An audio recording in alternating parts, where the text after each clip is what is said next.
ဆုံးထီးကြီးဦးဘာသာနှင့်ရွာဝက်ကြီးဟဲ့အလက်ကောင်ကြီးအမတန်းကြီးအိမ်မှာဘသူမှမရှိကြဘူးလား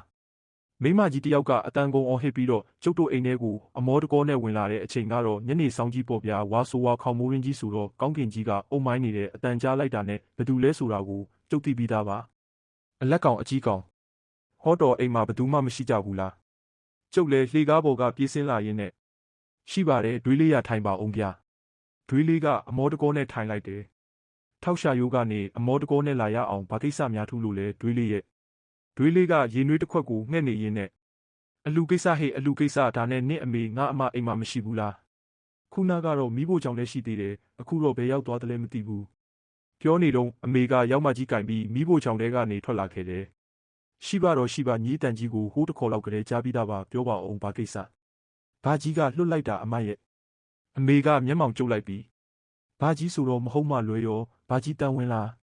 းဒါပေါ့အမရဲ့ဘာကြီးဘယ်နှယောက်ရှိလို့လဲအမေကခါထောက်လိုက်ပြီးတော့စိုက်မဲ့ပြိုးမဲ့အချိန်ကြီးဒီကိုလွတ်လိုက်တာဆိုတော့မဟုတ်မှလွယ်ရောဘာကြီးကငါတို့စီကစိုက်ပြိုးစေးချေးဖို့ထင်တယ်ငါ့ကိုသူကြီးကတော့ဆိုပြီးတော်တော်ချမ်းသာနေတယ်လို့ထင်နေပုံရတယ်မချေးနိုင်ဘူးသူ့ကိုတပြားမှမချေးနိုင်ဘူးကျုပ်ပြောတာဆုံးအောင်နားထောင်ပါအောင်အမရာဘာကြီးကပတ်စံချေးဖို့လွတ်လိုက်တာမဟုတ်ဘူးသူလူလုံးမလို့ဖိတ်ခိုင်းလိုက်တာအမေမျက်မှောင်ကပိုပြီးကျုပ်တက်သွားတယ်အောင်မဲသူ့လိုချူတပြားမှမရှိတဲ့သူကအလူလုံးအောင်မတဲ့လားဧကန္တငါထင်နေတာမှန်ပြီးထင်တယ်ဒီရွာအထိတကူးတကလာဖိတ်ခိုင်းနေဆိုတော့ငါတို့ကိုကူခိုင်းမလို့ထင်တယ်အမကတော့စိတ်ထင်တာတွေတိတ်ပြောတာပဲဘာမှကူစရာမလိုဘူးဒီအလူကငွေကူလက်မခံဘူးမေရဲ့ဟောတော်ငွေကူလက်မခံဘူးဆိုတော့ဒင်းကဘလောက်တောင်ချမ်းသာနေလို့လဲအခုဘာကြီးကချမ်းသာသွားပြီးအမရဲ့လွန်ခဲ့တဲ့တလားလောက်တုန်းကလဲကွင်းထဲမှာလဲထွန်ရင်းရွှေအိုးတစ်လုံးကောက်ရတယ်ဆိုပဲရွှေအိုးဆိုတဲ့စကားကြတော့အမေမျက်နာကတော်တော်ထူးဆန်းသွားတယ်ဒွေးလေးကရေနွေးတစ်ကြိုက်မောချလိုက်ရင်အဲ့ဒါရွှေအိုးရတဲ့အတွက်ဝါတွင်းကြီးပဲအလူလုံးမာတဲ့အမရဲ့ထမင်းရီချောင်းစီမောင်းတီးပြီးတော့3 ရက် 3 လီမီကိုတိတ်လူနေတဲ့ဖျားရီပါကြီးကတော်တော်ချမ်းသာသွားတာပဲရွှေအိုးရပြီဆိုတော့ချမ်းသာတာပေါ့အမရဲ့အဲ့ဒါအမကိုဖိတ်ခိုင်းလိုက်လို့လာဖိတ်တာအမေကတစ်ချက်တွေဝေသွားရင်သူနဲ့ငါနဲ့စကားမပြောတာ4-5 နှစ်ရှိရောပေါ့နင်းလဲငါတို့အကြောင်းသိရသားနဲ့ဟာငါမလိုက်ချင်ပါဘူးသူဟာသူအလူလုပ်ပါစေမလိုက်ရင်ငတ်မှာပေါ့အမရဲ့အောင်မယ်လေးအစားတလုံးနဲ့တော့ဒုက္ခခံပြီးသွားမနေတော့ပါဘူးမတန်းတို့ကသူများလူမှမဟုတ်လဲကိုဟာကိုစားနိုင်တောင်းနိုင်ပါလေအဲ့ဒါကိုပြောတာမဟုတ်ဘူးအမရဲ့ဘာကြီးကသူ့ရွှေအိုးရတဲ့အထိမ်းမှတ်နဲ့တူတွေတူမတွေကိုတယောက်3000စီပေးမလို့တဲ့အမေမျက်လုံးတွေပြူးထွက်သွားတယ်3000ဟုတ်လားငါရောရမှာလားအမလည်းတူမပဲဟာရမှာပေါ့သူနဲ့ငါကရန်ဖြစ်ပြီးမခေါ်မပြောဘူးလေဟာဘာကြီးကစိတ်ရောလိုက်ပြီးထင်ပါတယ်အခုတောင်ဇီးကုန်းရွာကနင့်အမမတန်းကိုတွားခေါ်ပေးဆိုလို့ကျုပ်ထွက်လာခဲ့ရတာအမရဲ့အမကိုမပေးချင်ရင်ရွာမှာပဲကြံတဲ့လူတွေကိုပေးလိုက်မှာပေါ့အမကိုလည်းအမွေပေးချင်လို့တကူးတကခေါ်ခိုင်းလိုက်တာနေမှာအမွေဆိုတဲ့စကားကြတော့အမေမျက်နှာကြီးပြုံးဖြီးသွားတယ်3000ဆိုတာလဲနဲတာမှမဟုတ်ပဲဘာကြီးကအားတော့900သားဟာငါ့ကိုစကားမပြောပေမဲ့မမေ့ဘူးပဲရွှေမျိုးတွေကိုအမရဲ့အမလည်းတင်းခံမနေပါနဲ့ဘာကြီးကိုပြန်ခေါ်ပြန်ပြောပြီးအရင်လိုပဲဆက်ဆံလိုက်ပါအေးပါဟာငါသိပါတယ်ရွှေမျိုးဆိုတာမခေါ်ချင်လို့ရတယ်မတော်ချင်လို့မရဘူးမဟုတ်လားကဲပါအလှနေ့ကဘယ်နေ့လဲရှိလာမယ်တနင်္ဂနွေနေ့ပဲအမရဲ့နီးနေပြီဒီနေ့ပဲကြာတာပတိဖြစ်နေပြီတို့မြန်သွားရတော့မှာပေါ့အမေကရောက်မှကြီးကင်ပြီးပြက်ခရင်ကိုကြည့်လို့ဟိုရက်ဒီရက်တွက်ချက်နေတပြားပြီးတော့အလူသွားဖို့အစီအစဉ်ဆွဲကြတယ်တွေးလေးကတော့ပင်မလို့ဆိုပြီးခြေထောက်တွေကိုနှိပ်နေတယ်ဗျာအမေကထောက်ရှာရိုးရွာစာတိပြစီကုန်းရွာကအမျိုးတွေစီကိုလာလဲရင်းအလူတစ်ခုမှာပုတ်တင်ညိုတကောင်ကောင်းမှုနဲ့အဖေနဲ့ညားသွားခဲ့ကြတယ်ထောက်ရှာရိုးဆိုတာကျုပ်တို့ရွာနဲ့တော်တော်လန်းတဲ့ရွာပြရွာကနေလှဲနဲ့မနဲ့အစောကြီးထသွားရင်ဟိုကိုမိုးဆုံချုံမှာရောက်တယ်ဗျာတွေးလေးဆိုတာကတော့အမေရဲ့ညီမပြသူ့နာမည်ကမအေးသိန်းနဲ့အမေနဲ့ဘာကြီးကတစ်ချိန်လုံးကဘာကြောင့်မှမသိပြဿနာတစ်ခုဖြစ်ပူးပြီးတယောက်နဲ့တယောက်စကားမပြောကြမျက်နှာချင်းမဆိုင်ကြတာအခုထိပဲဗျထောက်ရှာရိုးရွာကိုသွားလဲရင်တော့အမေကဘာကြီးကိုနှုတ်မဆက်ဘူးကျုပ်တို့ကိုလည်းဘာကြီးနဲ့မပေါင်းဖို့မခေါ်ဖို့မှာထားလို့ကျုပ်တို့နဲ့နည်းနည်းစိမ့်နေတယ်ဆိုပါတော့ဘာကြီးကဆင်းရဲတယ်ဗျအတောက်စားလဲရှိတယ်တကိုယ်လဲလူပြိုကြီးဆိုတော့ဘဝကိုဖြစ်တယ်လို့နေတယ်အမေပြောတာတော့တိတ်ပြင်းတဲ့လူဆိုပဲဘာကြီးငွေရတဲ့လဲတွေကရွာနဲ့နီးတဲ့နေရာကောင်းတွေချီရတာဆိုပဲဘာကြီးကပြင်းတော့လဲတွေဈေးကောင်းတဲ့အခါရောင်းချလိုက်ပြီးတော့ဟိုးရွာနဲ့ဝေးတဲ့လဲရိုင်းတွေဝယ်ပြီးလဲဆိုင်တယ်ဆိုပဲဗျအမေကအလူသွားဖို့အစီအစဉ်ချတယ်အဖေကတော့လိုက်မရဘူးသူကရွာလူကြီးဆိုတော့ရွာမှာမရှိလို့မဖြစ်ဘူးအကိုကြီးကိုခေါ်ပေမဲ့အကိုကြီးကလည်းလဲရီရှိသေးတယ်ဆိုတော့မလိုက်ချင်ဘူးဝါဆိုလားဆိုတော့မျိုးစပါးတွေတန်းနေပြီးမကြခင်ကောက်ဆိုင်ရတော့မယ့်အချိန်ပေါ့ဗျာပုံမှန်ကျုပ်တို့အညာမှာအလူလုပ်ရင်မိုးလေကင်းလွတ်တဲ့သတင်းကျွတ်တဆောင်မုံလောက်လုပ်ရင်လုပ်တယ်ဒါမှမဟုတ်ရင်လဲသိန်းရသိန်းပြီးတဲ့တပေါင်းတစ်ခုလိုလားတွေမှာလုပ်ကြတယ်မဟုတ်လားအခုလိုမိုးရင်းကြီးတော့လုပ်တဲ့လူရှားတယ်ဗျာ နောက်ဆုံးတော့လှဲမောင်းဖို့တာဝန်ကကျုပ်ပေါ်ရောက်လာတယ်3000ရမှာဆိုတော့မသွားလို့ကလည်းမကောင်းဘူးမို့လားဒါကြောင့်ကျုပ်ရဲ့အမေရဲ့ဒွေးလေးရဲ့အငယ်ကောင်ရဲ့4ယောက်သားသွားကြမယ်ပေါ့ဗျာနောက်တနေ့မနက်မိုးမလင်းခင်မှာပဲကျုပ်တို့ရွာကနေထွက်ခဲ့ကြတပြတလန်းလုံးလှဲစီးရတာဖင်တွေပါကျင်းနေဗျာထောက်ရှာရိုးရွာကိုရောက်တော့ညနေနွားရိုင်းတွင်းချိန်လောက်ပေါ်ရွာထိပ်မှာမနက်ကြီးကိုဟီးနေအောင်ထိုးထားတယ်ဗျာမနက်တောင်မှရိုးရိုးမနက်မဟုတ်ပဲတက်ကယ်တွေနဲ့ဝါထရံတွေကပြီးလေလုံမိုးလုံဆောက်ထားတဲ့မနက်ကြီးပြမိုးထားတဲ့တက်ကယ်တွေကိုဖျက်လိုက်ရင်အိမ်3-4လုံးလောက်တော့အသာကလေးပြန်မိုးလို့ရတယ်အမေနဲ့ပါကြီးလည်းပြန်ခေါ်ပြီးရှေးဟောင်းနှောင်းဖြစ်တွေပြောကြပြန်တက်သွားကြနဲ့ပြောစရာကြီးပါဗျာအလူကလည်းချင်းချိတ်သေးပဲဗျာမိုးတွင်အလူအတန်းပါချိန်ဆိုတော့ဆိုင်းကောင်းကောင်းကထည့်ထားတာကြည့်လို့တိတ်ကောင်းတာပေါ့ဗျာအဲ့ဒီလိုနဲ့အလူကြီးပြီးသွားတော့ဘာကြီးတန်းကအမေတို့မောင်နှမတွေအားလုံးကိုတယောက်3000စီပေးတယ်ကျုပ်တို့လူမျိုးတွေကိုတော့တယောက်200ပေးတယ်ဗျာကျုပ်ဖြစ်ပြောလိုက်တာပြောမနေပါနဲ့တော့အလူပြီးတဲ့နေ့မှာကျုပ်တို့တွေပြန်ဖို့ပြင်ဆင်ကြတာပေါ့အဲ့ဒီနေ့ကမနက်ပိုင်းမှာနေတော့တီတာနေတဲ့ကောင်းကင်ကြီးကလည်းကြည်လင်းနေပါရောဘာကြီးကလဲပေါ်ပစ္စည်းတွေတင်နေတဲ့ကျုပ်တို့သားမီးတွေကိုကြည့်ပြီးတော့မင်းကငါဖြက်လန်းတစ်ခုပြလိုက်မယ်အလက်ကောင်ကြီးဘာဖြက်လန်းလဲဗျငါတွေ့ထားတာတိတ်မကြသေးတဲ့ဖြက်လန်းကွာပုံမှန်လန်းအတိုင်းသွားမယ်ဆိုရင်ရွာစင်တွေဖြက်ပြီးကိုယ်ပတ်သွားရတာဆိုတော့မင်းတို့ရွာကိုရောက်ဖို့တနေကုန်အောင်ကြတတ်တယ်မဟုတ်လားကွာအခုဖြက်လန်းကသွားရင်တနေမကုန်ဘူးကွာခုချိန်ထွက်ရင်ညနေ3နာရီ4နာရီလောက်ဆိုရင်မင်းတို့ရွာကိုရောက်ပြီဟာဟုတ်လားချီလားပါကြီးယာအေးကွာအဲ့ဒီလမ်းကိုရှမ်းလန်းဟောင်းလို့ခေါ်ကြတယ်ရှေးကရှမ်းကုန်တယ်တွေလာတဲ့အခါအဲ့ဒီလမ်းကိုတုံးတယ်ဆိုပဲကွာလှဲလန်းဟောင်းကြီးတစ်ခုပေါ့ကွာလမ်းဟောင်းဆိုတော့တွားရတာအဆင်ပြေပါမလားပါကြီးရပြေပါတယ်ကွာလှဲလန်းဟောင်းကိုဒိုးလုံးတွေချီခင်းထားတာကွာဒီအခါဘေးနားမှာထိုင်နေတဲ့အငယ်ကောင်ကဒိုးလုံးဆိုတာဘာကိုပြောတာလဲဘာကြီးရဲ့ကျုပ်တို့ဖြစ်ပြီးစောတဲ့ကြောက်တိုးကိုပြောတာလားအေးပေါ့ကွာမင်းတို့ဒီဘက်ခေတ်မှာတော့လမ်းတွေကိုကြောက်ခင်းကတရခင်းကြတာဆိုတော့ခေတ်လူတွေကဒိုးလုံးကိုပဲကြောက်ဘူးတော့မှလဲကွာရှေ့ခေတ်ကလမ်းခင်းဖို့ကြောက်ဆိုတာလွယ်လွယ်မှရှာမရတာကွာဒိုးလုံးဆိုတာရွှေမြေကိုအုပ်ရှိသည့်အရွယ်လောက်လုံးပြီးတော့မိနဲ့ကြက်အောင်ဖုတ်ထားတဲ့အရာကိုခေါ်တာကွာတချို့ဒေသတွေမှာဒီလုံးလို့လဲခေါ်ကြတယ်ရွှန်းကိုမီးဖုတ်တာဆိုတော့အုပ်ပုံစံဖြစ်သွားတာပေါ့ဒါပေါ့ကွာဒါပေမဲ့ဒိုးလုံးကအုတ်ထက်မာတယ်လှဲလန်းကိုအဲ့ဒီဒိုးလုံးတွေနဲ့ခင်းထားရင်လှဲဘလောက်နင်းနင်းဒိုးလုံးတွေပဲထွက်သွားတယ်ဆိုတာရှားတယ်ကွာအနှင်းခံတယ်အကြမ်းခံတယ်ပေါ့ကွာခုနကလှဲလန်းဟောင်းကြီးကလည်းဒိုးလုံးတွေချီခင်းထားတာကွာခုထိကိုမြေသားကမာကျစ်နေတော့မယ်ဘာကြီးကတရွေးမျိုးချလိုက်ရင်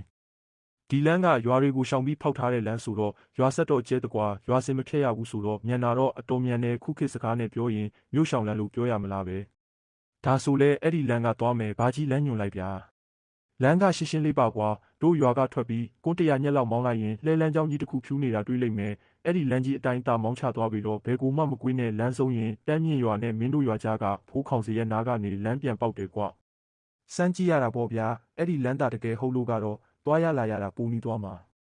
ဟုတ်ပါတယ်ဆိုမှကွာအဲ့ဒီလမ်းကိုငါကိုယ်တိုင်3-4ခါသွားခဲ့ဘူးတယ်တခြားလူတွေကတော့တိတ်မတုံးကြဘူးရွာဆက်ကျဲလို့ဖြစ်မယ်ထင်တယ်ကွာလူတိတ်မသွားတဲ့လမ်းဆိုတော့လူဆိုးတပ်ပြတွေများရှိနေမလားပါကြီးယ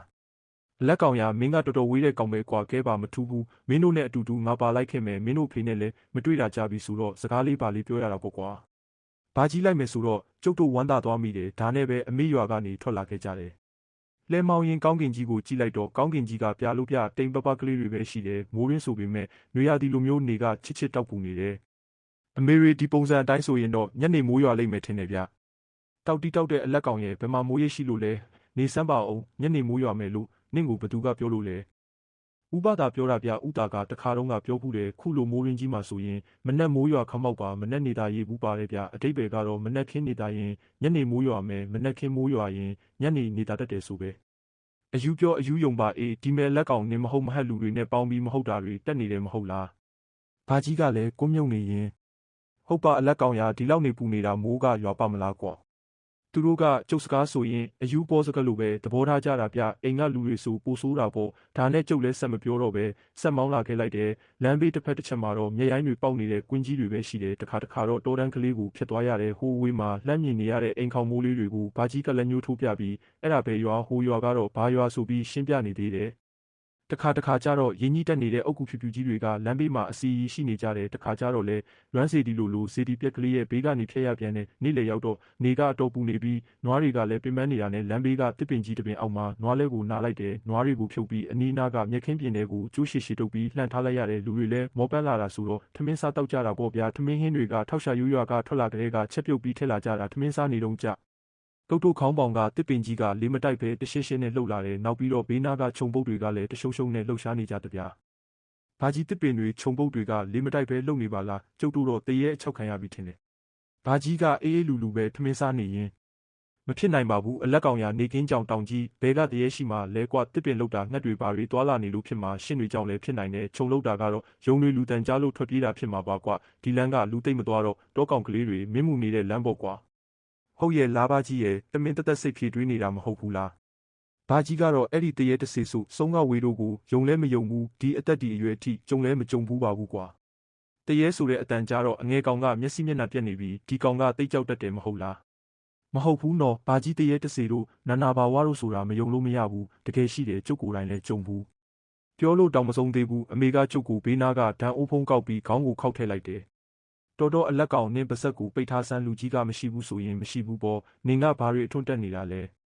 ကျုပ်ကကြည်တော့မကြည်နဲ့ဘူးပြကျုပ်ကြုံတွေ့ထားတဲ့နာနာဘာဝအကြောင်းတွေကိုဘာကြီးယုံသွားအောင်ပြောချချင်တာဒါပေမဲ့အမေလက်တန်လဲကြောက်ရသေးတယ်ဒဏ်အိုးဖုံးလောက်နဲ့မရက်ရင်ဒဏ်အိုးကြီးတစ်ခုလုံးကျုပ်ကောင်းပေါ်ကျလာလောက်တယ်မဟုတ်လားဗျစားတော့ပြီးတော့ခရီးဆက်ခဲ့ကြတယ်ဖုံထူးထူးလမ်းကြီးအတိုင်းလှဲမောင်းရတာတိတ်ပြင်းဖို့ကောင်းတယ်ဗျအငယ်ကောင်းတဲ့အမေကထမင်းစားပြီးတော့ငိုင်ရင်လိုက်လာခဲ့ကြတယ်ဘာကြီးနဲ့ကျုပ်တာမငိုက်ပဲလိုက်လာကြတာဘာကြီးကကွန်းတပြစ်ပြစ်ဝါရင်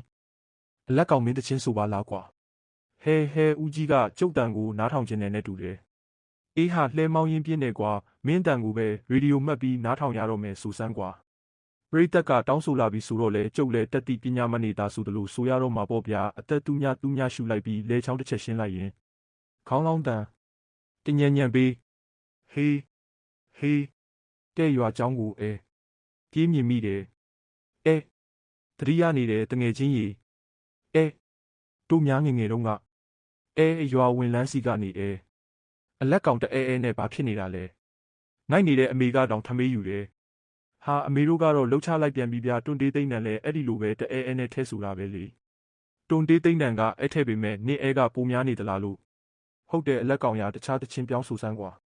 ဘာကြီးကပြောင်းဆိုတာနဲ့ကျုပ်လဲတခြားတချင်းတစ်ပုတ်ဆိုရတယ်ဟိုးတောင်ပေါ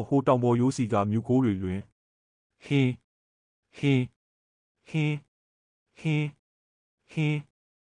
်းအမေကမျက်မှောင်ကျုပ်ပြီးမြူခိုးလွင်နာကဟုတ်ပါပြီအနောက်ကဟင်းဆိုတာဘာလဲငှက်ဖျားတတ်တာလားအမေတို့ကနားမလဲပဲမပြောစမ်းပါနဲ့ဗျာမြန်မာတချင်းဆိုတာအဲ့ဒီလိုအနောက်ကအစွဲအငင်လေးထည့်ပြီးဆိုရတာဗျာကိုအန်ကြီးလဲဟင်းထည့်တာပဲဆက်ဆိုစမ်းပါအလက်ကောင်ရမင်းအမေပြောတာနားမထောင်ပါနဲ့ဟိုးတောင်ပေါ်ရိုးစီကမြူကိုးတွေလွင်ဟင်းပါတဲ့ကျုပ်ကဘာလဲလို့ပြောတော့ဘာကြီးကထောက်ပေးတယ်မိုးရွာမဲမထင်မိပါလို့လေကွာဟုတ်သားပဲမဆိုတာကြလို့စာသားနည်းနည်းမေးနေလို့ပါဘာကြီးရဲ့ကျုပ်ကဝမ်းကောင်းတန်ကြီးနဲ့ဆက်ဆိုတယ်မိုးရွာမဲမထင်မိပါလို့ဟာလားတိပါတဲ့ရှန်တပတ်ကလေးခေါင်းပေါ်တင်လေးကွာခုံဖက်နှက်ကလေးခေါင်းပေါ်တင်ဒီအချိန်မေကကျုပ်ကြောကုန်းကိုလက်သီးနဲ့ထူပြီးဟဲအလက်ကောင်ရှန်တပတ်နင်းအလှည့်ကြမှာခုံဖက်နှက်ခေါင်းပေါ်တင်ဖြစ်ကုန်ပြီစာသားမိနေလို့ပါမေယာနင်းဆက်ဆူစမ်းပါငါစီးထားတဲ့ခုံဖက်နှက်နင်းခေါင်းပေါ်ရောက်သွားမယ်ဘယ်နဲ့ကိုအန်ကြီးတချင်းကိုမှဖြက်လို့ဖြက်စီ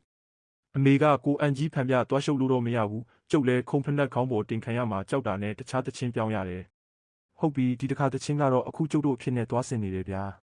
စူစမ်းပါအောင်ကွာဘာတချင်းများလဲမွေးထာနီအညာအရက်စီတို့ရော်ရီမြုံမန်းစိတ်ဝေတန်းတာမန်းဆက်ကကြီးတန်းတပါသည်လဲလန်းကြောင်းတစ်လျှောက်ဖုံလုံးကြီးတွေတလိမ့်လိမ့်တက်ထားမြင်အောင်သေးတော့သည်အညာထာနီတခါလာသည်ကျွန်တော်အတွက်တော့မေးမရပါလိမ့်ပြီ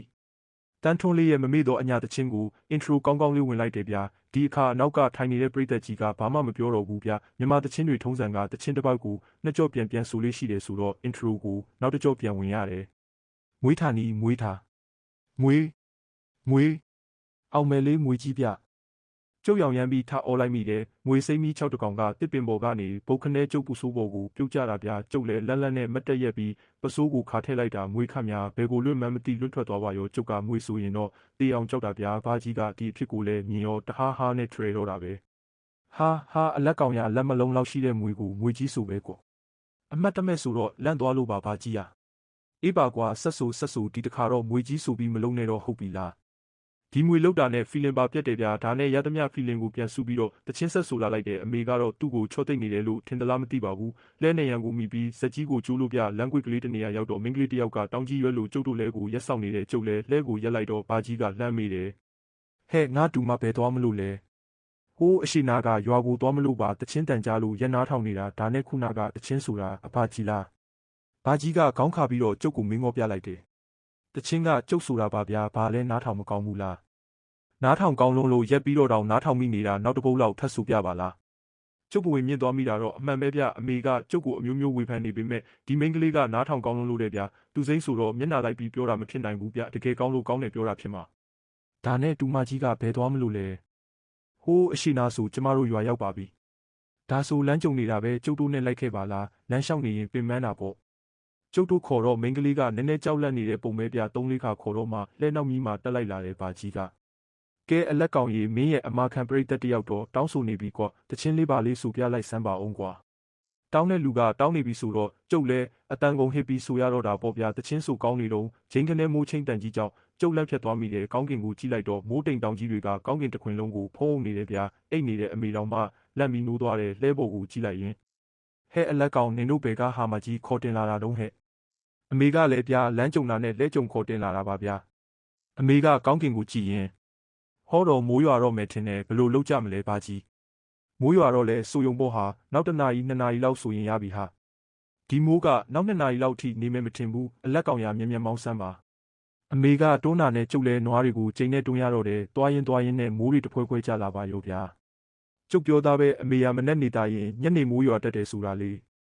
အေးဟဲငါလဲနှင့်စကားကိုနားထောင်လိုက်ရမှာအခုကရာသီဥတုကောင်းတယ်ဆိုပြီးတော့ခမောက်တောင်ယူမလာခဲ့မိဘူးမိုးတွေကအုံမိုင်းပြီးတော့မိုးမောင်ကြီးကျလာတယ်ဗျာနေ့လေတစ်ချက်တီး2 ချက်တီးလောက်ပဲရှိမယ်ဆိုပေမဲ့ညမိုးချုပ်သွားတဲ့ပုံစံမျိုးမှောင်ကျသွားတဲ့မိုးတွေကလည်းတဲလိုက်တာပြောမနေပါနဲ့ဗျာမိုးပေါက်လုံးကြီးတွေကလည်းအကြီးကြီးတွေပဲဗျာမသိရင်မိုးသီးတွေကျနေတယ်လို့ထင်ရတယ်မှောင်မဲနဲ့ဆိုတော့နွားလဲကိုလည်းထိမ့်မောင်းနေရတဲ့မိုးခိုးအပင်တွေဘာတွေရှာတော့လဲဘာအပင်မှမရှိပဲကွင်းခေါင်ကြီးဖြစ်နေတယ်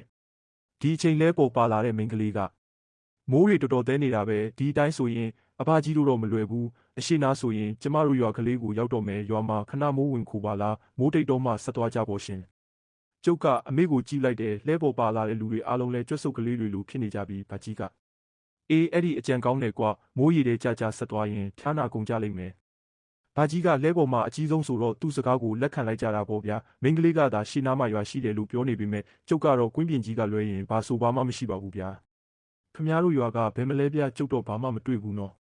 မိန်းကလေးကလမ်းညာဘက်ချမ်းတဲ့နေရာကိုလက်ညှိုးထိုးပြလိုက်တယ်သူပြတဲ့နေရာကိုတိတိချာချာကြည့်လိုက်တော့မှတန်းစီနေတဲ့အိမ်ခေါင်မိုးကလေးတွေကိုမိုးရေတွေကြားထဲမှာလှမ်းမြင်လိုက်ရတဲ့မိုးကအသားကုန်ရွာနေတာဆိုတော့ပတ်ဝန်းကျင်တစ်ခွင်လုံးကလည်းမှုံဝါးနေတယ်ရွာနဲ့တဖြည်းဖြည်းနီးလာတော့အိမ်လေးတွေကိုတိတိချာချာမြင်လာရတယ်ဗျနောက်တော့လှဲလမ်းမကြီးကနေခွဲထွက်ပြီးသူတို့ရွာထဲဝင်တဲ့လမ်းကနေဝင်လာခဲ့လိုက်တယ်ရွာလေးကတစ်ပင်တွေနဲ့အုပ်ဆိုင်ပဲဗျဒါပေမဲ့ရွာပုံကရွာတန်းရှိတော့မဟုတ်ဘူးဗျရွာအလဲမှာမြေကွက်လက်ကလေးတစ်ခုရှိတယ်အဲ့ဒီမြေကွက်လက်ကလေးကိုတက်ကဲမိုးထရန်ကာထားတဲ့အိမ်ကလေးတွေကမျက်နှာလှည့်ပြီးစောက်ထားကြတယ်အိမ်ကလေးတွေကအလုံး30လောက်ရှိတယ်ရွာဝိုင်းဆိုတာဒါကိုပြောတာဖြစ်မယ်ဗျအိမ်ကလေးတွေအားလုံးကရှေးတုန်းကအိမ်ကလေးတွေလိုပဲဗျမိုးတဲ့ရေထဲမှာကလေးလေးတွေကကိုလုံးတီးနဲ့ပြေးလွှားဆော့နေကြတယ်မိန်းကလေးကတစ်သားအိမ်ကြီးတစ်အိမ်ကိုလက်ညှိုးထိုးပြပြန်တယ်ဒီရွာမှာအဲ့ဒီတစ်သားအိမ်ကြီးကအကြ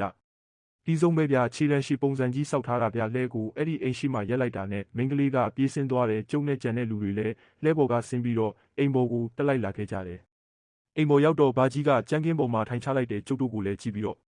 အလက်ကောင်တို့လာကြထိုင်ကြလေကွာကျုပ်တို့လည်းဘာကြီးပေးနာမှာဝင်ထိုင်လိုက်ကြတယ်အိမ်ထဲကိုဝေးကြည့်လိုက်တော့အထဲမှာခစ်ပေါ်ပစ္စည်းဆိုလို့ဘာတစ်ခုမှကိုမတွေ့ရဘူးဗျာဖြာလိပ်တွေထန်းခောက်ဖာတွေနဲ့အိမ်ထရမ်မှာချိတ်ထားတဲ့လွယ်အိတ်လောက်ပဲတွေ့ရတယ်ဒီလောက်အိမ်ကြီးကဘာပရိဘောကမှမရှိဘူးဆိုတော့ထူတာအမှန်ပဲခုနကမိန်းကလေးကစီမီခွက်တစ်ခုကိုထွန်းတယ်စီမီခွက်ကလည်းကျုပ်တို့အခုသုံးနေတဲ့ရေနံစီမီခွက်လို့မဟုတ်ဘူးဗျာအာလာတင်မီခွက်လို့ပုံစံကြီးပြစီကလည်းဘာစီတွေထည့်ထွန်းနေမသိဘူးညော့ကလည်းညော့သေးတဗျာကျုပ်စိတ်ထဲတန်တရားတွေဖြစ်လာတယ်ကျုပ်တို့ရောက်နေတာလူတွေနေတဲ့ရွာမဟုတ်ရဲ့လားလို့ကြက်တွေပါတွေနေတဲ့ကြက်ရွာကြီးကိုများရောက်နေသလားပဲဗျာဒီခေတ်မှာဗျာဆင်းရဲတယ်ဆိုရင်တော့ရေနံစီမီခွက်တို့တစ်တာတို့သုံးနိုင်ကြပါတယ်အခုကသူတို့အိမ်ထဲကပစ္စည်းတွေကအကုန်ရှေးဟောင်းပစ္စည်းတွေလိုပဲထရန်တနေရာမှာတော့ငှက်ကြီးတောင်ဓာကြီးနှစ်လက်ကိုကြက်ချေခတ်ပုံစံအလှဆင်ပြီးချိတ်ဆွဲထားတယ်လှဲကြုံလိုက်လာတဲ့မိန်းကလေးကအိမ်ထဲကိုကြည့်လိုက်ရင်မမကြီးဒီမှာဧည့်သည်တွေပါတယ်ထွက်ကြည့်ပါဦးအိမ်ခန်းထဲကထွက်လာတဲ့မိန်းကလေးကိုမြင်လိုက်တော့မှကျုပ်တန်တရားတွေဟာတကယ်သေးချာသွားတော့တယ်အဲ့ဒီမိန်းကလေးကစံထုံးကြီးတစ်ခုထုံးထားတယ်ထမီကိုရင်လျားဝတ်ထားပြီးအပေါ်ကအင်ဂျီတစ်ထည်ကိုရင်ဖွင့်ပြီးဝတ်ထားတယ်ဗျာသူ့ပုံစံကြည့်ရတာရာဇဝင်ကားတွေတဲကလုံးမတွေဝတ်တဲ့ပုံစံဝတ်စားထားတာဗျာတေချာနေပါပြီဗျာဒီမိန်းမနှစ်ယောက်ကလူမဟုတ်နိုင်ဘူးအခန်းထဲကထွက်လာတဲ့မိန်းကလေးကကျုပ်တို့ကိုတေချာကြည့်ပြီးဧည့်သည်က3 ယောက်တောင်ပါလားညီမရဲ့ဟုတ်တယ်မမညီမကိုလမ်းကြုံနေဆိုပြီးခေါ်တင်လာတာတကယ်လုံးလဲမိုးရီတွေရွှဲနေပါလားအင်ဂျီအပူပါရင်လဲထားကြပါလားအမေကပြုံးရင်အဝတ်အစားအပူကတော့ပပါတယ်တူမရေဒါပေမဲ့အဝတ်အိတ်တွေလည်းမိုးဆုပ်ကုန်လို့ဝတ်စရာမရှိတော့ဘူး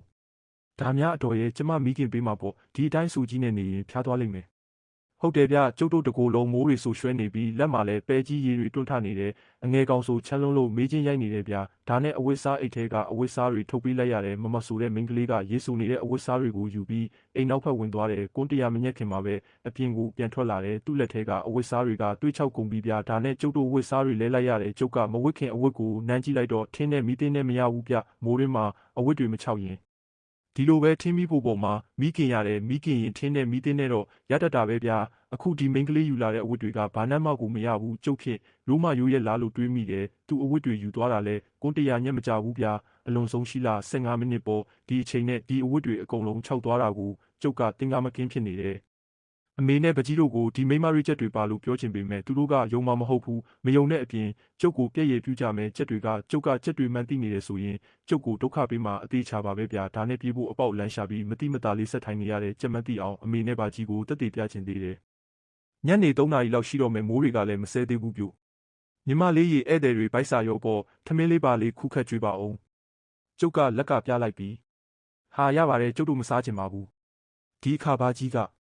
အလက်ကောင်ကလည်းကွာသူများကစားစေခြင်းလို့ကြွေးတာကိုညင်းလွတ်တော့ကောင်းပါမလားကွာဒီမဲမိန်းကလေးသူမစားဘူးဆိုရင်အဘကြီးစားမယ်အဘကြီးသူတို့ကြွေးတာကိုစားလို့မဖြစ်ဘူးဗျာကျုပ်ထអော်လိုက်တော့အားလုံးကကျုပ်ကိုဝိုင်းကြည့်ကြတယ်ကြက်ညီမနှစ်ယောက်ဆိုရင်လည်းကျုပ်ကိုစားမလို့ဝါမလို့မျက်လုံးကြီးတွေနဲ့စိုက်ကြည့်နေပါရောဗျာကျုပ်ဖြစ်ဘာလုပ်ရမလဲမသိတော့ဘူးဟိုလေစားလို့မဖြစ်ဘူးဆိုတာကဘာကြီးမှတွေးတိုးရှိတယ်မဟုတ်လားဗျာတွေးမတိုးအောင်ချက်ကျွေးပါမယ်ရှင်ကဲညီမလေးရဧည့်သည်တွေစားဖို့သွားပြင်ပါအောင်မဖြစ်သူကထမင်းစပွဲဝိုင်းကြီးလှိတ်ချလာတယ်မကြပါဘူးညီမဖြစ်သူကထမင်းဟင်းတွေကိုထည့်ပြီးတစ်ခွက်ချင်းတည်လာတယ်ထမင်းဟင်းတွေကမြေပန်းကန်တွေနဲ့ထည့်လာတာဗျာဒီခေတ်မှာမြေပန်းကန်သုံးတဲ့လူရှိသေးလို့လားကြွေရီတုတ်ပန်ကန်တပန်းကန်တွေတော်တော်များများသုံးနိုင်နေကြပါပြီအမေကစပွဲပေါ်ကဟင်းတွေကိုကြည့်လိုက်ပြီးတော့ဟင်းတွေကဟင်းကောင်းတွေပါလားစားရမှာတော့အားနာပါတယ်တူမကြီးတို့ရဲ့စားမှသာစားပါအတော်ရဲ့အကြိုက်သာစားဟင်းတွေထမင်းတွေအများကြီးရှိနေသေးတယ်ဘာကြီးကလက်ဆေးပြီးတာနဲ့ထမင်းဟင်းတွေကိုခုခတ်စားပါလေရောဘာကြီးစားတယ်ဆိုတော့အမေနဲ့အငယ်ကောင်ကလိုက်စားတယ်ကျုပ်တာမစားပဲထမင်းဝိုင်းမှာငူငူကြီးထိုင်နေမိတယ်စားလို့ဖြစ်မလားဗျသူတို့ကကြက်တွေမဟုတ်လားကြက်တွေကအစားအသောက်တွေကျွေးရင်တရွက်6တွေလောက်ကောင်တွေကျွေးတယ်လို့ကြားဘူးတယ်ဒါကြောင့်စားဖို့နည်းနည်းလက်တွန့်နေမိတယ်အမေနဲ့အငယ်ကောင်တို့ကတော့စားလိုက်တာမြင်းရေးရှက်ရည်ပဲဗျသူများကျွေးတာဆိုတော့တိတ်စားကောင်းနေတဲ့ပုံပဲဗျငါးကြီးကြော်ကလေးတွေကိုတကျွတ်ကျွတ်ကြိုက်ဝါရင်ငါးကြီးကြော်ကလေးကစားလို့ကောင်းလိုက်တာကျွတ်နေတာပဲကြိုက်ရင်စားတာစားအတော်ကြီးအဲ့ဒါအခုမှဖမ်းပြီးကြော်ထားတာဒါကြောင့်မို့ဒီလောက်ချုံနေတာဖြစ်မယ်ကျုပ်ကတော့စိတ်ထဲကသိနေတယ်သူတို့စားနေတဲ့ငါးကြီးကြော်ဆိုတာတရွက်6ကြီးဖြစ်ချင်းဖြစ်နေမှာဗျအမေတို့ကခေါင်းမဖော်အောင်စားနေပြီးကျုပ်ကဘာမှမထိမကင်ဘူးဆိုတော့ဟိုကြက်ညီမရဲ့အကြီးကကျုပ်စီရောက်လာကြတယ်ဒီကမောင်လေးကစားလိမစားဘူးလားဟိုလေကျုပ်လေကန်နေလို့ထမင်းမစားဘူးဖြစ်နေတယ်အမေကပလုတ်ပလောင်းနဲ့မစားရင်လည်းနည်းနည်းပါးပါးတော့စားထားဟဲ့လေကန်လို့ဆိုပြီးမစားရင်လေနာယောဂရတတ်တယ်။အောင်မဲ့အမေကပြောနေရင်းနဲ့ငါးကြော်တကောင်ကိုချုပ်ခနဲကြိုက်လိုက်သေးတယ်ဗျာ။တော်ပါပြီကျုပ်မစားတော့ပါဘူး။စားမိရင်အန်ထွက်မှာစိုးလို့ပါ။ကျုပ်မှာအလိမ္မာကလေးနဲ့ညင်းနေရတဲ့ဒါတော့မှထမင်းမစားချင်ရင်အသီးတွေစားပါလားဆိုပြီးဖီးချမ်းငပြောသီးကြီးတစ်ခိုင်နဲ့လူကြီးလက်သီးစုပ်လောက်ကြီးတဲ့မာလာကာသီးကြီးတွေလာချပေးသေးတယ်။အဲ့ဒီခေတ်ကကီလိုမာလာကာဆိုတာမပေါ်သေးဘူးဗျ။ဗမာမာလာကာသီးဆိုတာဒီလောက်မှမကြီးပဲဗျ။မိုးကနည်းနည်းတော့ဆဲသွားတယ်မိုးရီထဲထွက်ဆော့နေကြတဲ့ကလေး2ယောက်ကအိမ်ထဲကိုပြေးဝင်လာကြတယ်သူတို့တွေကကလေးလေး1ယောက်လက်ထဲမှာဖြူဖြူအလုံးကလေးတစ်လုံးကိုကင်ထားတယ်အစတော့ကျုပ်ကဘောလုံးလိုပဲထင်နေတာနောက်တော့တေချာကြည့်တော့မှလူအယိုးကောင်းခုန်ကြီးဖြစ်နေတယ်ဗျာအယိုးကောင်းကလူကြီးအယိုးကောင်းတော့ဟုတ်မယ်မထင်ဘူးကလေး1ယောက်ရဲ့အယိုးကောင်းဖြစ်မယ်ဗျာကျုပ်ကသူ့ကိုစိုက်ကြည့်နေတာနဲ့ဒီကလေးလေးကကျုပ်ဖက်ကိုလှည့်ပြီးပြုံးပြတယ်ဗျာသူ့သွားတွေကလူသွားနဲ့မတူပဲလွှတ်သွားကအစူးချွန်တွေလိုအချွန်ကြီးတွေဗျာကျုပ်ဖြစ်လန့်ပြီးတုံသွားမိတယ်အမေကြီးစားတော့ပြီးသွားရင်သွားကြတာပေါ့မိုးလဲနည်းနည်းဆဲသွားပြီပဲဗျာကျုပ်ထပြောတော့အိမ်ရှင်ကြီးအမတ်ကအိုမိုးပုံစံကြည့်ရတာထက်ရွာအောင်မဲ့ပုံပဲဒီတညတော့ဒီမှာပဲတက်လိုက်ကြပါလားအတော်တို့ရေအမေကခေါင်းတွေပါရီညိတ်တယ်အေးအိတ်လိုက်ရင်ကောင်းမယ်ထင်တယ်အမေနဲ့ဘာကြီးကတစိမ့်တဝမ်းနဲ့ပြဒါနဲ့ကျုပ်လဲထားရတယ်အမေရအဖေစိတ်ပူနေပါအောင်မယ်ပြန်ကြပါစို့ဗျာဘာကြီးကထားပြီးတော့လက်ကောင်ရခုချိန်ပြန်ရင်ရွာကိုမောင်ကြီးမဲကြီးတဲ့မောင်ရမှာကွာမတော်လို့လမ်းမှာတခုခုဖြစ်နေရင်ဒုက္ခဖြစ်နေအောင်မယ်သူတို့ပြောသလိုဒီမှာတညလဲလိုက်ပြီးမနဲ့လင်းတော့မာတို့တွေထပ်ပြန်ကြရင်မကောင်းဘူးလားကျုပ်ကဘာမှမပြောပဲအမေတို့ကိုမျက်ရည်မျက်ချီနဲ့ပြပြပေမဲ့အမေတို့ကတော့မရုံးကြီးတွေလိုအင်းမလို့အဲမလို့ကြီးတွေဖြစ်နေတယ်ဒီချက်တွေနဲ့ညအထိဘလို့နေမလဲဗျာဒါနဲ့ကျုပ်လည်းမတ်တက်ထွက်လိုက်ပြီးထရမ်မှာချိတ်ထားတဲ့ငှက်ကြီးတောင်လာကြီးကိုဆွဲထုတ်လိုက်တယ်ဘာကြီးကကျုပ်ကိုကြည့်ပြီးအလက်ကောင်မင်းဒါဘာလုပ်တာလဲ ဘာဖြစ်ရမလဲဘာကြီးရဟောဒီမင်းကလေးတွေကလူမဟုတ်ဘူးကြက်တွေဗျာဘာကွာမင်းပါပြောလိုက်တာလဲအလက်ကောင်ရအိမ်ရှင်တွေကိုအားနာစရာကြီးကွာဘာကြီးမလိမ့်နဲ့ဘာကြီးလဲသူတို့နဲ့အလိုတူအလိုပါပဲမဟုတ်လားကျုပ်ပြောထဲလိုက်တော့ဘာကြီးမျက်နှာကကွက်ခနဲဖြစ်သွားတယ်မင်းကဘလို့လုပ်ပြီးသိတာလဲအလက်ကောင်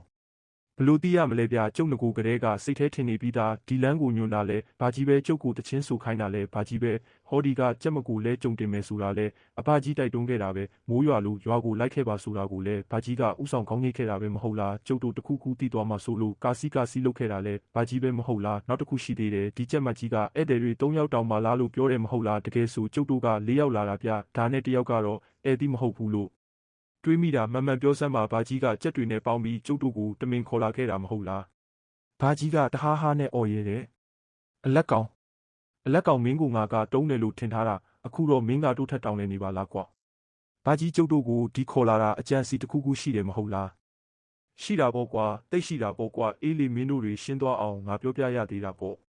့ဒီလဲလန်းဟောင်းကိုလူတွေအသုံးမပြုကြဘူးဆိုတာကတကယ်တော့ကြက်တွေတရေတစေတွေရှိလို့ပဲကွာဒါပေမဲ့ငါကတရေဆိုတာအရင်တုန်းကယုံတဲ့လူမဟုတ်ဘူးဒါကြောင့်ဒီလန်းကနေတွားလာလုပ်ခဲ့တယ်လွန်ခဲ့တဲ့တစ်လလောက်ကတန်းမြင့်ရွာကငါတငယ်ချင်းစီကနေမျိုးစပါးယူဖို့အတွက်ဒီလန်းကနေလှဲနေဖြတ်လာခဲ့တယ်တယောက်တည်းဖြတ်လာရင်ဘာရင်မဟုတ်ပဲတချင်းဆိုမိတယ်အဲ့ဒီခါမင်းကလေးတယောက်ကလှဲကြုံလိုက်စီးခဲ့တာပေါ့ကွာတွားရင်လာရင်နဲ့မိုးမောင်ကြီးကြပြီးမိုးတွေရွာလာတာနဲ့တို့တွေအခုဖြစ်ခဲ့တယ်လို့သူ့ရွာကိုခေါ်တယ်ငါလဲလိုက်လာရင်တညအိတ်မိတယ်သူတို့ကိုလည်းချက်တွေလို့မသိခဲ့ဘူးညရောက်တော့သူတို့တွေအကုန်လုံးကလူရုပ်တွေနေပျောက်ပြီးချက်တွေဖြစ်သွားတယ်ငါကိုလည်းစားမဲ့တောင်းမယ်ဆိုပြီးလောက်ကြတယ်ငါကသူတို့ကိုအတန်တောင်းပန်ပြီးဂတိတစ်ခုပေးလိုက်ရတယ်ဘာဂတိလဲဘာကြီး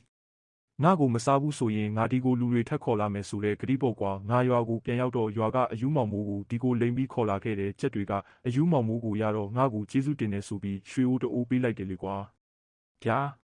ဒါဆိုအခုလဲဘာကြီးကကျုပ်တို့ကိုရောင်းစားဖို့ခေါ်လာခဲ့တာပေါ့ဒါပေါ့ကွာမင်းတို့3ယောက်ဆိုရင်တော့ရွှေဦး3ဦးလောက်တော့အသာကလေးရမှာပေါ့ကွာဘာကြီးကပြောဆိုပြီးရေမောနေပါရောဗျာအော်လက်စတက်တော့ဘာကြီးကကျုပ်တို့အပေါ်ကောင်းပါတယ်လို့ထင်နေခဲ့တာကောင်းစရာလားကွာမင်းမေကတစ်ချိန်လုံးကငါ့ကိုစော်ကားသွားခဲ့တာကွာအဲ့ဒါကိုငါခုထိမမေ့နိုင်သေးဘူးကွာဘာကြီးကတော်တော်ယုံမာတဲ့လူပဲဗျာယုံမာတာတွေမယုံမာတာတွေလုံးမနေနဲ့တော့အခုမင်းတို့အားလုံးသိရတော့မယ်ကွာကျုပ်ကသာပြောနေပေမဲ့အမေတို့ကစိတ်မနှက်တဲ့လူတွေလိုမျိုးကြောင်စီစီကြီးတွေဖြစ်နေကြတယ်ဗျာအမေတို့ထားတော့ကျုပ်တို့သွားရအောင်ကျုပ်ပြောတော့အမေကထားဖို့ပြင်တယ်ဒီခါချက်မကပြန်ထိုင်လိုက်ကြစမ်းလို့ပြောလိုက်တာနဲ့အမေနဲ့အငယ်ကောင်ကပြန်ထိုင်လိုက်ကြတယ်ဗျာကြည့်ရတာကြက်တွေကျွေးထားတဲ့အစာကိုစားမိပြီးတော့သူတို့ခိုင်းတဲ့အတိုင်းလိုက်လုံနေကြရတယ်ထင်တယ်ကြက်မတယောက်ကအနာကက်လာတာနဲ့ကျုပ်လဲဓားကိုမြောက်လိုက်ပြီးကက်မလာနဲ့နော်ကက်လာရင်ခုတ်ထဲလိုက်မယ်ဟောဒီမှာဓားတွေ့တယ်မဟုတ်လားကျက်မကမကြောက်ပဲအနာကိုတဖြည်းဖြည်းလျှောက်လာတယ်ကျုပ်လဲဓားခုတ်မယ်ဆိုပြီးရွေလိုက်တာဓားကတစ်ကိုင်းချောက်တစ်ခုဖြစ်သွားတယ်ဗျာကျက်မကလက်ဖြောက်တစ်ချက်တီးလိုက်တော့ပတ်ဝန်းကျင်တစ်ခုလုံးကသူ့မြဝါသွားပြီးအိမ်တွင်းပစ္စည်းတွေအကုန်လုံးပျောက်ကွယ်သွားတယ်ကျုပ်တို့ရောက်နေတဲ့နေရာကအုတ်ကူကြီးတွေအစီအရီနဲ့တချိုင်းကုန်းကြီးတစ်ခုဖြစ်နေတယ်ခုနကကျုပ်တို့ထိုင်နေတဲ့နေရာကလည်းအုတ်ကူကြီးအပေါ်မှာဖြစ်နေတယ်ဗျာကျုပ်လဲတချိုင်းကုန်းကနေပြေးထွက်လာခဲ့ပြီးနွားလဲပေါ်ကိုခုန်တက်လိုက်တော့နွားနှစ်ကောင်လုံးမရှိတော့ပဲလှဲကြီးကြံနေတော့တယ်ကြက်တွေကဟိုကြားဒီကြားကနေတဖြည်းဖြည်းနဲ့တိုးထွက်လာကြတယ်အဝိစားတွေကစုပ်ပြက်ပြီးတော့အသားတွေကလည်းဟိုတကွက်ဒီတကွက်ပဲရှိကြတယ်တချို့နေရာမှာဆိုရင်အယိုးဖြူဖြူကြီးတွေတောင်ပေါ်လို့ပေါ့ဗျာပါဇက်ထဲမှာလည်းအဆွဲကြီးတွေကနဲတာကြီးတွေမဟုတ်ဘူးဗျာကြက်တွေကကျုပ်လဲစီကိုလာပြီးဝိုင်းကြတယ်ခုနကတွေးခဲ့တဲ့ကြက်ကလေးလေးကမြောက်ကလေးတစ်ကောင်ကိုပြေးလာပြီးကျုပ်ရဲ့နောက်ကျောကိုခုန်တက်ထည့်လိုက်တယ်ပြီးတော့ကျုပ်လဲကုတ်ကိုကိုက်ထည့်လိုက်တာပူခနဲပဲဗျာကျုပ်လဲဂုတ်ပေါ်တက်နေတဲ့ဒီကောင်ကိုအတင်းဖမ်းဆွဲပြီးတော့လွှင့်ပစ်ထည့်လိုက်ရတယ်လဲပေါ်ကခုန်ဆင်းပြီးတွေ့ရတစ်ကိုင်းကြီးတစ်ခုကိုကောက်ယူလိုက်ရတယ်အမေတို့ကိုကဲချင်ပေမဲ့ဒီအချိန်မှာကိုလို့ယုံရတော့မယ်ဗျာဒါနဲ့ကျုပ်ရှိကလမ်းပိတ်ပြီးရက်နေတဲ့ကြက်ရဲ့ခေါင်းကိုတုံးနဲ့တအားပိတ်ပြီးရိုက်ထည့်လိုက်တာကြက်ကောင်ရဲ့ခေါင်းကပြုတ်ထွက်သွားပြီးတော့ဘောလုံးကြီးတစ်လုံးလိုမြေပေါ်မှာလိမ့်ကျသွားတဲ့ခေါင်းပြုတ်သွားပေမဲ့ဒီကောင်ကြီးကမသေးဘူးဗျာကျုပ်အနောက်ကိုဆက်ပြီးလိုက်လာသေးတယ်အရေးတဲ့ပစိုးကျွတ်နေလို့ပစိုးကိုလက်တစ်ဖက်ကဆွဲပြီးပြေးရတယ်ဟိုးရှိမှတော့တချိုင်းအထွက်လှဲလန်းချောင်းကြီးကိုမြင်နေရဗျဒီပြကျုပ်လဲအသားကုံအားစိုက်ပြီးပြေးထည့်လိုက်တယ်ပြေးနေတော့မှပဲပတ်ဝန်းကျင်ကခြာလာပတ်လဲတယ်လို့လဲထွက်သွားပြီးတော့အရာအလုံးကမှုံဝါးကုန်တယ်ဗျပြန်ပြီးကြည်သွားတဲ့အခါကျုပ်ကတချိုင်းကုန်းကြီးထဲပြန်ရောက်နေတယ်ဘာကြီးကကျုပ်ကိုလက်ညှိုးထိုးပြီးရေနေတယ်ဒီလောက်လွယ်နဲ့ပြေးလို့ရမလားကွာအလက်ကောင်ရဒီရွာထဲဝင်လိုက်မိရင်မင်းမထွက်လမ်းမရှိတော့ဘူးကွာကြက်တွေကကျုပ်ကိုလာထပ်ဝိုင်းကြတယ်ဒီတခါတော့ကျုပ်လွတ်လမ်းမရှိတော့ဘူးကျုပ်လက်သီးကိုကျစ်နေအောင်ဆုပ်ထားလိုက်ရင်လာသမျှအကောင်ကိုထိုးထဲမယ်လို့တွေးထားလိုက်တယ်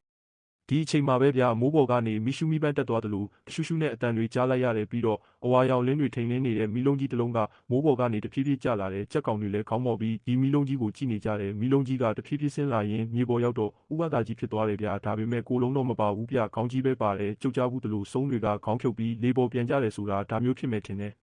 ဥပဒါကျုပ်ကိုကဲပါအောင်များကဲဖို့ရောက်နေပြီဆိုမှကဲပါအောင်ဆိုတော့ငါကဘာလုပ်ရမှာလဲကွာဥပဒါကဟိုညီမကိုကြည့်လိုက်ရင်ဟဲမိစ္ဆာမာတွေဒီလူတွေကိုပြန်လွတ်ပေးလိုက်စမ်းအောင်မလွတ်ပေးเสียလားဥပဒါဒီကျက်မတွေကိုမှတ်လောက်သားလောက်အောင်စော်သားထဲလိုက်ဗျာဒါကျက်တွေမဟုတ်ဘူးအလက်ကောင်ရဒါမိစ္ဆာမာတွေပဲဟင်ဒီရွာကကျက်ရွာမဟုတ်ဘူးလားဒီကောင်တွေကတော့ကျက်တွေမဟုတ်ဘူးလားဒီရွာကိုရွာဝက်ကြီးလို့ခေါ်တယ်ကွာရွာဝက်ကြီးဆိုတာမိစ္ဆာရွာပုတ်ကွာဒါပေမဲ့မိစ္ဆာတွေအများကြီးနေတဲ့ရွာမဟုတ်ဘူးဒီမိစ္ဆာကြီးအမနှစ်ယောက်ပဲနေတာဟိုကောင်တွေကသူတို့ဖမ်းစားထားတဲ့လူတွေသူတို့ရဲ့တပည့်တွေဖြစ်သွားကြတယ်ဆိုပါတော့ရွာဝက်ကြီးတယ်လားဗျာအခုမှပဲကြားဘူးတော့တယ်ဥပဒါကမိစ္ဆာကြီးအမနှစ်ယောက်ကိုကြည့်ရင်ငါတိတ်များများမပြောချင်ဘူးသူတို့ကငါမိတ်ဆွေတွေပဲနင်တို့လွတ်ပေးလိုက်ကြပါနင့်လိုဆုံးကငါတို့ကိုဟိုလိုလုပ်ပါဒီလိုလုပ်ပါနဲ့ပြောနေရအောင်နင်ကဘလောက်ဆွမ်းလို့လဲမိစ္ဆာမကအမိတ်ပေးလိုက်တော့မိစ္ဆာအစားခံထားရတဲ့လူတွေကဥပဒါကြီးစီကိုပြေးဝင်လာကြတယ်ဥပဒါကချောင်းဆိုးသလိုအတန်ကြီးနဲ့ဟိမ့်ထဲလိုက်တာဒီလူတွေအကုန်လုံးအယိုးစုကြီးတွေဖြစ်သွားပြီးတော့မြေပေါ်ကိုလဲကျသွားပြီးအယိုးပုံကြီးတွေဖြစ်ပြောင်းလဲသွားကြတယ်မင်းတို့တွေအကုန်လုံးကိုငါလွတ်ပေးလိုက်ပြီးမင်းတို့တွေသွားကြတော့ဥပဒါပြောလိုက်တော့အယိုးပုံကြီးတွေတဲကနေမိကိုလိုလိုအရေးလိုလိုပုံစံတွေကလေပေါ်ပြန်တက်ပြီးထွက်သွားကြတယ်မိစ္ဆာမနှစ်ယောက်တော့နည်းနည်းဖြုံသွားတဲ့ပုံပဲဗျာမိစ္ဆာမအကြီးမကဥပဒါကိုပညာတွေနဲ့စော်ပါလေယာမီရှူမီပန်းတွေလိုရှူရှူဝုံဝုံနဲ့ဘာတွေဖြစ်ကုန်မှန်းကိုမသိဘူးပြို့မိစ္ဆာမကလည်းခက်ဆွမ်းဆွမ်းပဲဗျာဥပဒါဖြစ်တဲ့ဆက်လက်နဲ့တွေထိပေမဲ့ဘာမှကိုမဖြစ်ဘူးဗျာတချီမှာတော့မိစ္ဆာမကဥပဒါကိုပိုးဆုံးကျူးလို့အရာမျိုးနဲ့လှမ်းပစ်ထည့်လိုက်တာဥပဒါကလေနဲ့ပြန်မှုတ်လိုက်တော့အဲ့ဒီအလုံးကလေးကနောက်ပြန်လွင့်ထွက်သွားပြီးအမေတို့ထိုင်နေတဲ့အနာကအုတ်ကူတစ်လုံးပေါ်ကိုကျသွားတယ်။အုတ်ကူကဝုန်းကနေပေါက်ကွဲထွက်ပြီးတော့အထက်ကအယိုးစုကအပိုင်းပိုင်းပြတ်ထွက်သွားတယ်။ဒီခါလဲကြုံလိုက်လာတဲ့ညီမဆိုတဲ့မိစ္ဆာမကသူ့မကိုကြည့်ရင်မမဘယ်လိုလုပ်လိုက်တာလဲ။ညီမဖြစ်သူကပြောနေရင်းနဲ့သူ့ကိုကလည်းအပိုင်းပိုင်းပြတ်ကျသွားတယ်ဗျကျုပ်တိလိုက်ပြီးဗျဒီအုတ်ကူနှလုံးကသူတို့ညီအမရဲ့အုတ်ကူဖြစ်မယ်ဒီအုတ်ကူတွေကသူတို့အလောင်းကောင်တွေကိုဖျက်ဆီးနိုင်ရင်သူတို့တည်တယ်ထင်တာပဲဒါနဲ့ကျုပ်လည်းကြန့်ရှိနေတဲ့အုတ်ကူတစ်ခုစီကိုပြေးသွားလိုက်တယ်မိစ္ဆာမကလည်းကျုပ်ကိုဆက်တွေနဲ့လှမ်းပစ်တယ်ဗျဥပဒါကကျုပ်ကိုပစ်တဲ့ဆက်တွေကိုကြားကနေဝင်ဖြတ်ပေးတယ်အလက်ကောင်ကြီးမြန်လှုပ်ခါအုတ်ကူနာကိုရောက်သွားတော့ဘာကြီးကအတင်းဆောက်နေတယ်ပြေးဝင်လာတဲ့ကျုပ်ကိုလက်သီးတစ်လုံးပြစ်သွင်းထည့်လိုက်တယ်လက်သီးကကျုပ်ပါဆောင်ကိုထိပြီးကျုပ်ခေါင်းတောင်မူးဝေသွားတယ်ဗျမင်းတို့ဒီလိုလုပ်လို့မရဘူးကွာကျုပ်လူလဲထားပြီးတော့ဘာကြီးနဲ့ထိုးချိတ်ကြတယ်ဘာကြီးကအသက်ကြီးနေပြီဆိုပေမဲ့တန်တန်မာမာတော့ရှိနေသေးတယ်ဘာကြီးကအရင်ကလူမိုက်ဖြစ်ခဲ့တယ်ဆိုတော့တိုက်တက်ခိုက်တက်တယ်ဗျဘာကြီးကကျုပ်ကိုတစ်ချက်ပြီးတစ်ချက်ခုတ်ခနဲထိုးထဲတာကြတော့ကျုပ်ပဲခံရတယ်ကျုပ်လည်းနောက်ဆုံးတိုက်ကွက်ထုတ်သုံးမယ်ဆိုပြီးဘာကြီးစီကိုတဟုန်ထိုးပြေးဝင်လို့ဘာကြီးရဲ့ခါကိုတအားပြေးဖက်ထဲလိုက်တယ်ဘာကြီးကကျုပ်ကြောကုန်းကိုတထောင်စစ်နဲ့ထုပါလေရောကျုပ်လည်းအားထည့်ပြီးဘာကြီးကိုတအားတွန်းလဲလိုက်တဲ့အခါဘာကြီးရောကျုပ်ပါအားလုံးဗျဘေးနာကအုတ်ကူကြီးအပေါ်ကိုနှစ်ယောက်သားလဲကျသွားတယ်။အုတ်ကူကဘဲခိတ်ကလေးကလှုပ်ထားမှန်းမသိတော့အုတ်တွေကဆွေးနေပြီးဗျကျုပ်တို့နှစ်ယောက်ကြားတဲ့အချိန်နဲ့အုတ်ကူကြီးကပြိုပြက်သွားတယ်။အုတ်ကူထဲမှာတော့အယိုးစုတစ်ခုတွေ့ရတယ်ကျုပ်လည်းအချိန်ဆွဲမနေတော့ပဲအယိုးစုကိုလက်နဲ့အသားကုံဆွဲထည့်လိုက်တာအယိုးစုကအပိုင်းပိုင်းပြတ်ထွက်သွားတယ်ဗျဒီအခါဥပဒါနဲ့တိုက်နေတဲ့မိစ္ဆာမလဲတအားအားနဲ့အော်ဟစ်ပြီးသူ့လက်တွေခြေတွေကတဲမုံတွေလိုလွင့်ကြကုန်တဲ့နောက်တော့သူ့တကူလုံးအမှုန့်ဖြစ်ပြီးရှော့သွားတော့တာပါပဲဗျဘာကြီးကောင်းကသွေးတွေစီးကျနေတဲ့ခုနကအုတ်ကူနဲ့ထိလိုက်တဲ့အချိန်မှာခေါင်းနဲ့အုတ်နီခဲနဲ့ရိုက်မိသွားပုံရတယ်ဘာကြီးကတချွတ်ချွတ်နဲ့အတန်မြည်ရင်ကုန်းထလာလို့ကျုပ်လဲဘာကြီးကိုတတ်မယ်ဆိုပြီးပြေးသွားလိုက်တယ်နေပါစေအလက်ကောင်ရနေလို့ရမလားဗျဒီလူကဘာကြီးဆိုပေမဲ့ကျုပ်တို့တေမယ်မှန်တိတိကြီးနဲ့ကိုဒီအထိခေါ်လာခဲ့တာမဟုတ်လားသူ့ကုသိုလ်ကသူ့ကိုစီရင်သွားပါလိမ့်မယ်ကွာဘာကြီးကကုန်းထားလိုက်ရင်ဟိုဒီကိုကြည့်လိုက်တယ်ခေါင်းပြက်ဥပဒါကိုတွေ့တော့မျက်လုံးကြီးပြူပြီးအတန်ကုန်ဟစ်အော်လို့တချို့တည်းပြေးတော့တာပါပဲဗျာဥပဒါကကျုပ်တို့ဒီမှာရှိတယ်ဆိုတာကိုဘယ်လိုသိတာလဲဗျကင်းလဲရင်သိတာကွဆုံးကကင်းလဲတယ်လား